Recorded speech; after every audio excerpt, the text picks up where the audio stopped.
కూర్చున్నా సైకిల్ ఆపి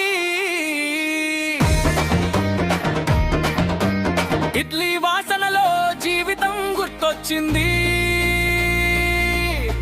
పులిహోర రుచిలో ప్రయాణం కనిపించింది ఒక రూపాయి కోసం తిరిగే దారి